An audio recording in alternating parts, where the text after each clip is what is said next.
Welcome to English Baba channel class 7 Hindi Malhar book से chapter number 6 है गिरिधर कविराय की कुंडलियां। आज हम करेंगे इसके क्वेश्चन आंसर, तो जल्दी से वीडियो को लाइक कर दो। आई होप चिल्ड्रन आपने वीडियो को लाइक कर दिया है और अभी तक चैनल को सब्सक्राइब नहीं किया तो सब्सक्राइब कर दो सो दैट आपको हमारे सारे अपडेट्स मिलते रहे। क्वेश्चन नंबर 1 देखिए, एमसीक्यू क्वेश्चन है। राइट आंसर के सामने आपको तारा बनाना है। बिना विचारे काम करने से क्या परिणाम होता है? अगर आप बिना विचार करके काम करोगे तो आपका काम बिगड़ जाता है। इसके सामने तारा बना दिया। चित्त में चैन ना पा सकने के क्या मुख्य कारण है? आपका मन अशांत बना रहता है, उसके कारण क्या है? एक तो यही है, बिना सोचे समझ आपको ने जो कार्य किया उससे असफलता मिली। दूसरा, दुनिया द्वारा की जाने वाली निंदा और उपहास। जब आप असफल हो जाते हो तो दुनिया आपका मजाक उड़ाती है, आप पे हंसती है। बीती ताही बिसार दे, मतलब पुरानी बातों को अब छोड़कर आगे बढ़ जाओ। पंक्ति द्वारा कौन सी सलाह दी गई है? पंक्ति में कहा गया है अतीत और भविष्य दोनों की घटनाओं को समान रूप से याद रखने की। नेक्स्ट क्वेश्चन अब हम करेंगे, जो बनी आवे सहज में ताही में चित देई। पंक्ति का क्या अर्थ है? इसका अर्थ है हमें सहज जीवन पर ध्यान देना चाहिए। मतलब जो चीजें आसान हैं, हमारे सामने हैं, हमें लगता है हम कर सकते हैं, बेफालतू के पंगे में नहीं पड़ना चाहिए। पंक्तियों पर चर्चा करनी है, उनका अर्थ बताना है। तो पहली पंक्ति ये है, बिना विचारे जो करे सो पाछे पछताए। अगर आप बिना विचार के काम करोगे तो बाद में जैसे आदमी पछता रहा है पछताना पड़ेगा। काम बिगाड़ो आपने जग में हो चुका। आपका काम तो बिगड़ेगा, जो दूसरे लोग हैं वो आपकी हंसी बनाएंगे, जैसे कि यहाँ पे इसकी ये हंसी बना रहे हैं। तो आंसर कैसे लिखेंगे? जो व्यक्ति बिना सोचे समझे कोई काम करता है उसे बाद में पछताना पड़ता है।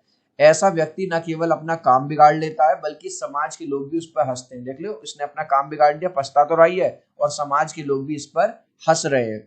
नेक्स्ट, बीती ताही बिसार दे आगे की सुध ले। मतलब जो पुराना काम हो गया, जो पुराने दिन तुमसे गलती होगी, चलो कोई बात नहीं, अब उसकी छोड़ो, अब आगे बढ़ो।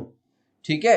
जो बनी आवे सहज में ताहि चित देई, मतलब जो सहजता से आ सकता है, जो सहजता से आसानी से काम कर सकते हो, आगे की तरफ बढ़ो। इस पंक्ति का अर्थ है कि अतीत की गलतियों को भूलकर भविष्य की योजनाओं पर ध्यान देना चाहिए। भाई पास्ट में जो हो गई गलती हो गई, लेकिन अब भविष्य तो आपके सामने पड़ा है ना, तो उस पर फोकस करो। जो चीजें सहज और सरल तरीके से हमारे सामने आती हैं उन पर मन लगाना चाहिए। अब है कॉलम 1 को कॉलम 2 से मिलाओ। जग में होत हसाए चित में चैन न पावे, खान पान सम्मान राग मन ही न भावे। इसका मतलब है ये वाला सेकंड वाला, बिना विचार किए गए कार्य के कारण मन अशांत रहता है, न खाने पीने का मन करता, न जीवन की खुशियां उस व्यक्ति को सुख दे पाती। कह गिरधर कविराय दुख कछु टरत न टारो, टकत है जिय मही कियो बिन बेचारो। मतलब इसका मतलब है, इस वन से मिलाओगे, जो कार्य बिना विचार किए जाता है वह लंबे समय तक मन में खटकता रहता है, उसकी पीड़ा से छुटकारा पाना भी मुश्किल होता है। ताही में चित देई बात जोई बन आवे, दुर्जन हंसे ना कोई चित में खता ना पावे। इसका मतलब है, फोर्थ से मिलाओगे, ऐसे कार्य कीजिए कि किसी बुरे व्यक्ति को हंसने का मौका ना मिले। मतलब जब आप किसी काम को कर रहे हैं तो सोच समझ के करिए ताकि किसी को आप पे हंसने का मौका ना मिले। कह गिरधर कविराय यह करु मन परतीति, आगे को सुख होई समझू बीती सो बीती। मतलब 3 से मिलाएंगे, अपने को इस बात पर विश्वास करना सिखाओ कि भविष्य की खुशी को समझते हुए अतीत को दुख को भुलाकर आगे बढ़ना चाहिए। अब है सोच विचार के लिए। कविता में बिन विचार किए गए कार्य करने के क्या क्या नुकसान बताए गए हैं? 2 नुकसान बताए गए हैं कविता में बिना विचार किए। एक तो व्यक्ति अपना खुद का काम बिगाड़ लेता है, बाद में उसको पछताना पड़ता है, और दूसरा अपमान और हंसी का पात्र बनता है, मतलब दूसरे लोग उसकी हंसी बनाते हैं। नेक्स्ट, बिना विचारे जो करे सो पछता है। कुंडलियों में जो बातें सैकड़ों साल की गई थी, मतलब ये कुंडलियां लगभग 125 साल हो गए, 100 साल से भी पुरानी है। क्या ये बात आज की डेट में भी सही है? बिल्कुल सही है। उदाहरण देके समझाने हैं चिल्ड्रन। उदाहरण में दे सकते हो कि मेरे एक दोस्त ने, उसको कोई ऑनलाइन लिंक दिखा, उसने उस लिंक पे क्लिक कर दिया, उसके 5,000 रुपए कट गए। तो आज भी जब भी हम कोई भी काम करें सोच समझ कर करें। हाँ, कुंडलियों में कही गई बातें आज भी उपयोगी हैं। यह सिखाती हैं कि कोई भी काम करने से पहले सोच विचार करना जरूरी है। उदाहरण के लिए, अगर बिना सोचे समझे ऑनलाइन लिंक पर कोई क्लिक कर देता है तो उसका बैंक खाता जो है हैक हो सकता है। आजकल हैकर्स क्या कर लेते हैं, आपके बैंक के खाते से पैसे चुरा सकते हैं अगर आपने किसी उल्टे सीधे लिंक पे क्लिक कर दिया तो। चिल्ड्रन, वीडियो अच्छा लग रहा है तो प्लीज एक लाइक कर देना। आपके एक लाइक और सब्सक्राइब से बहुत मोटिवेशन मिलता है। 3 तक काउंट करूंगा, प्लीज वीडियो को लाइक कर दो, 1 2 3। आई होप चिल्ड्रन आपने वीडियो को लाइक कर दिया है, चैनल को सब्सक्राइब कर दिया। Thank you guys. Next question है खान पान सम्मान राग रंग, इसमें जो रेखांकित शब्द है यानी कि एक तो सम्मान, मनही और भावै, इनका आपको अर्थ लिखना है और उदाहरण देना है। तो सबसे पहले सम्मान का मतलब होता है सम्मान। उदाहरण दे दिया, उसने हमेशा अपने बड़ों का सम्मान किया यानी कि सम्मान। हमें ये वाला वर्ड लिखना है जो इधर है। मन ही मतलब मानसिक रूप से, मन ही शांति के लिए ध्यान करना आवश्यक है। अगर हम मेडिटेशन करेंगे तो हमें शांति मिलेगी। भावै अर्थ मतलब पसंद करना। यह गाना मुझे मुझे बहुत भावे, मतलब ये गाना मुझे बहुत ज्यादा पसंद है। अब है अनुमान और कल्पना से। ये कह रहा है आपने पढ़ा कि बिना विचार के कोई काम नहीं करना चाहिए। कल्पना कीजिए आपका कोई मित्र है जिसने बड़ा निर्णय ले लिया बिना किसी सोच विचारे। वो निर्णय क्या था, इसके बारे में एक रोचक कहानी बताओ। तो इसमें वही वाली कहानी लिख दो। मेरा एक दोस्त है, उसने बिना विचारे एक दिन एक ऑनलाइन लिंक देखा, उसमें ऐप देखा उसने ऐसा कि इसको डाउनलोड करने से 1,000 रुपए का कैशबैक मिलेगा। उसने बिना सोचे समझे डाउनलोड कर लिया, कैशबैक तो कुछ मिला नहीं, 5,000 रुपए खाते से और कट गए। तो आंसर लिखेंगे, कहानी का शीर्षक है जल्दबाजी का पछतावा। मेरा मित्र राहुल बड़ा उत्साही है।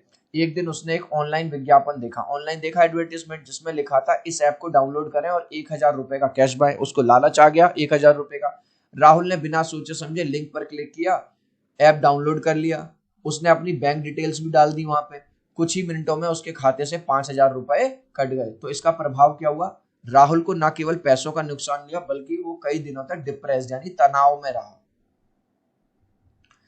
अब देखो ये वाला जो क्वेश्चन है इसको आप अपने शब्दों में करेंगे अपने हिसाब से। ये कह रहा है बीती ताही विसार दे आगे की सुध ले, कविता निम्नलिखित के लिए लिखी गई हो तो इनको क्या क्या सलाह इस कविता से मिलेगी आपको, आपका कोई सहपाठी हो। ठीक है, हमको ये मान के चलो अगर हमें किसी चीज में नुकसान हुआ है तो हमें ये कविता ये सलाह देती है कि चलो पुरानी चीजों को भूल जाओ, आगे की रणनीति बनाओ। मेरा कोई दोस्त है, सहपाठी है, वो फेल हो गया है तो उसको ये कविता ये बताती है जब पिछले साल तुम फेल हुए थे उस चीज को छोड़ दो, आगे बढ़ो और आगे के लिए पढ़ाई करो और आगे की तैयारी करो। तो इसमें अपने शब्दों में लिख सकते हो, जैसे आपकी समस्या, आप शायद किसी परीक्षा में असफल हो गए और उसका दुख आपको परेशान कर रहा है। तो इस कविता से क्या प्रेरणा मिलेगी, यह कविता आपको सिखाएगी कि पुरानी असफलता को भूलकर अगली परीक्षा की तैयारी पर ध्यान देना चाहिए। चिल्ड्रन, जरूरी नहीं है इसका आंसर आप यही लिखो, आप कुछ भी लिख सकते हो अपने शब्द। सहपाठी, मैंने आपका कोई दोस्त है, उसकी समस्या क्या है, आपका सहपाठी किसी दोस्त से झगड़े के कारण उदास है, उसका अपने ही दोस्त से लड़ाई होगी, अब वो उदास उदास रहता है। तो ये कविता उसको क्या प्रेरणा देगी, कविता उसे प्रेरित करेगी पुराने झगड़े को भूलकर नए दोस्त बनाने पर ध्यान दे। ठीक है, तो यहाँ पे उसको प्रॉब्लम देनी और यहाँ पे उसका सॉल्यूशन देना। आपका कोई परिजन है, जैसे आपके पापा, आपके पिता को बिजनेस में नुकसान हुआ हो तो प्रेरणा क्या देती है ये कविता, कविता उन्हें प्रेरित करेगी कि पुराने नुकसान को भूलकर आगे बिजनेस पे ध्यान दें, नई योजना बनाएं। शिक्षक, कोई टीचर है, शिक्षक को किसी के छात्र के खराब प्रदर्शन का दुख, भाई टीचर को भी तो बुरा लगता है कि मैंने स्टूडेंट को साल भर पढ़ाया फेल हो गया। कविता उन्हें प्रेरित करेगी कि वो पुरानी बातें भूलकर छात्रों को बेहतर करने के लिए प्रोत्साहित करें। मतलब टीचर को भी ये जो पोयम है वो इंस्पिरेशन देती है कि बच्चों को मोटिवेट करें। मान के चलो कोई बर्ड है, एक पक्षी का घोंसला टूट गया, अब वो पक्षी ने उस कविता को पढ़ा तो उसको क्या प्रेरणा मिलती है, कविता उसको प्रेरित करेगी कि पुराने घोंसले को भूलकर नया घोंसला बनाए। पशु है, एक कुत्ते के मालिक ने उसे छोड़ दिया तो कविता उसे प्रेरित करेगी वो पुराने मालिक को भूलकर नया घर खोजे। मतलब हर चीज में वो पुरानी चीज को कह रहा है कि पुरानी चीजें भूल जाओ और अब आगे बढ़ो, आगे अपना नया रास्ता बनाओ। कल्पना कीजिए आप एक ऐसे व्यक्ति से मिले जो हमेशा बीती बातों में खोया रहता है, परेशान रहता है।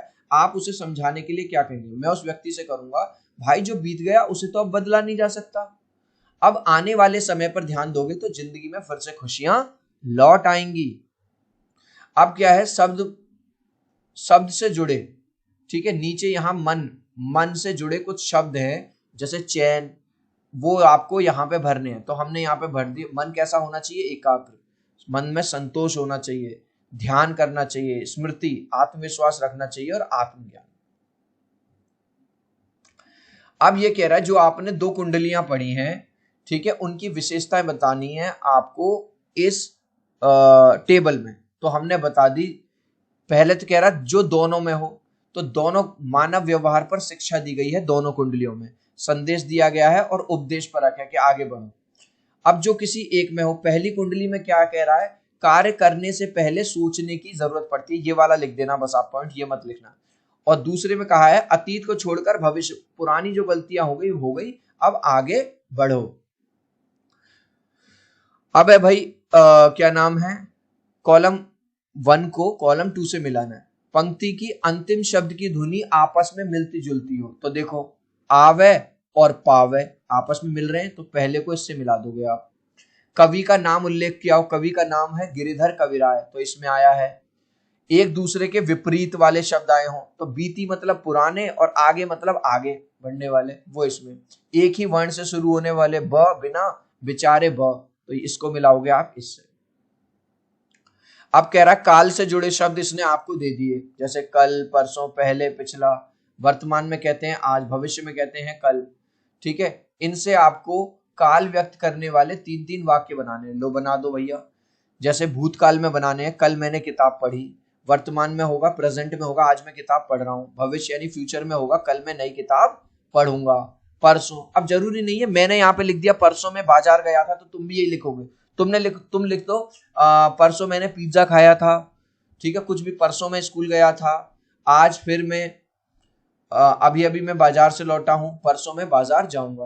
पहले मैं गांव में रहता था, अब मैं शहर में रहता हूं, अगले साल मैं विदेश जाऊंगा। तो इस तरह से आप भूतकाल, वर्तमान काल और भविष्य काल की टेबल बना सकते हैं। इस लास्ट क्वेश्चन का आंसर आप मुझे दोगे कमेंट सेक्शन में, देखूंगा कितने बच्चे राइट आंसर देंगे।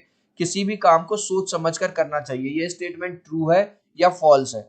अगर ट्रू है तो ट्रू लिख देना, फॉल्स है तो फॉल्स लिख देना कमेंट में। आप चाहो तो अपने आंसर में कमेंट में ए या बी लिख देना, मैं समझ जाऊंगा। आई होप मेरा ये वीडियो आपको बहुत अच्छा लगा होगा। प्लीज वीडियो को लाइक कर देना, चैनल को सब्सक्राइब कर देना। अब हम मिलते हैं अगले वीडियो में। Bye bye.